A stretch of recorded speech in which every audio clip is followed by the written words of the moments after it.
Guys, it's Tuesday. Oh my gosh, this week has gone by so quick. Kamau, I want to apologize. I did do your homework. I just forgot to record my video and send it to you. I sat down that same night and I typed all this out and I just have not sent it. So I'm going to send it so that I can say I got my homework done before I present to y'all tonight. So anyway, this is really cringy looking back at it, but it was the first thing that came to mind. We're going to respect the creative process and it's going to be real cringy and we're just going to go with it, okay? So, mood board. My mood board was a galactic war zone. Okay, imagine a planet torn apart by civil war. On one side, a futuristic city led by a proud royal family that is hell-bent on maintaining law and order. Okay, on the other side, there's a majestic woods outside the city, and it is full of mystical woodlanders who are riddled with superstition. And in the midst of this is this unlikely hero who his greatest strength actually comes from his supposed weakness. So getting to the scene, I kind of had this scene in my mind. It was the first thing that came to me. So I'll give you a little bit of background on where we're at. This is so cringy. Oh my God.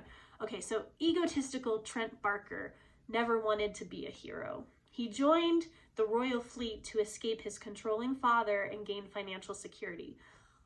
However, his rookie little brother named Will joined because he was an idealist and a self-proclaimed patriot. He really believed in finding peace, and he thought by becoming, by joining the royal fleet, he was doing that.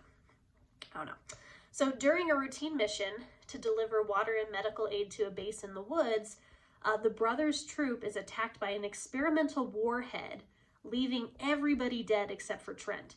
And Trent is captured, taken hostage by the supposed woodland rebels. And after being imprisoned, it's discovered that because of this experimental warhead, he can now wield objects with his mind, right?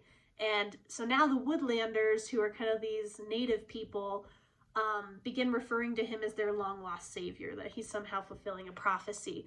And however, I should say, Trent is starting to be influenced by the woodland people. He's starting to see that there's a lot of political stuff going on, but he finds himself haunted by the images of his dead younger brother from this explosion. And he's frankly kind of uninterested in furthering any political agenda. That was never his goal in the first place. So scene is so crazy. So during a PTSD-induced dream of the event, he's awoken by one of the woodland healers named Heka. And I do want to say that a lot of this dialogue came from two of the clients I currently work with, one who has some PTSD and the other one who came from a history of sexual trauma. And so I kind of based these two characters off of them. Anyway, here it is. Here's the scene. I can't believe this is so cringy. Anyway, okay.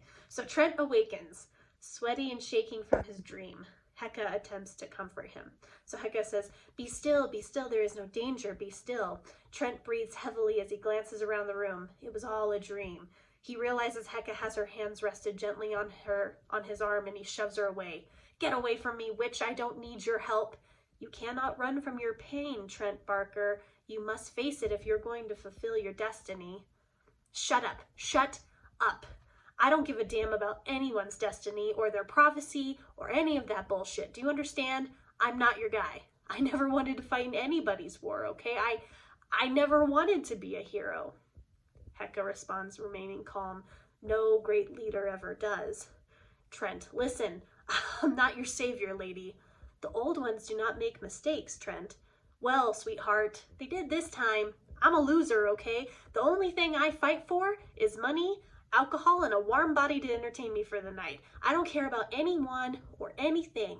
Not you, not your shaman, not your royal army, not the cause, nothing. And Trent starts storming off. He's very upset. Heka, very quietly, you care about Will? Trent stops, turn around confused. What did you say? William, your little brother. Don't you say his name. Don't you dare say his name. He wouldn't want you to act like this, Trent. Don't you dare say a damn thing about him. Not when the hands of your people are stained with his blood. You took him from me. He was the only decent thing in this forsaken planet, and you stole him from me. You wanted a savior? You shouldn't have gone and blown him up. Will was out to save the world. I was just the idiot who was supposed to keep an eye on him. You hear me? I was supposed to die. not him. Hecka. I know you have suffered, Trent, but many more are going to lose the people they love if we don't end this. I'm sitting here, learning parlor tricks from gypsies while my brother rots in his grave. Don't you patronize me with your political BS when you don't know what I've been through. As Trent storms off, Hecka musters. I do know. Trent turns to look at Hecka as she sighs. Before the Woodlanders saved me and my best friend, Alina, we served as girl slaves on a royal base. It was only after we were rescued that I found my purpose in healing others. But Alina was tormented by visions of the past. We were not free 2 summers before she strapped a boulder to her chest and drowned herself in the Crystal Lagoon. Trent pauses, moved and somewhat ashamed of himself. I didn't know. I'm sorry, really, but I can't help you. You resent your gifts because you believe that they came at the cost of your brother. You don't dishonor Will by living, Trent. It is wasting your life that insults his memory. Trent sits down, clearly humbled. But I can't let him down. Not again. Hecka, taking a seat by Trent's side, grabs his hands and whispers, Will sacrificed his life for a world that you now have the power to create. Don't waste the opportunity. End scene.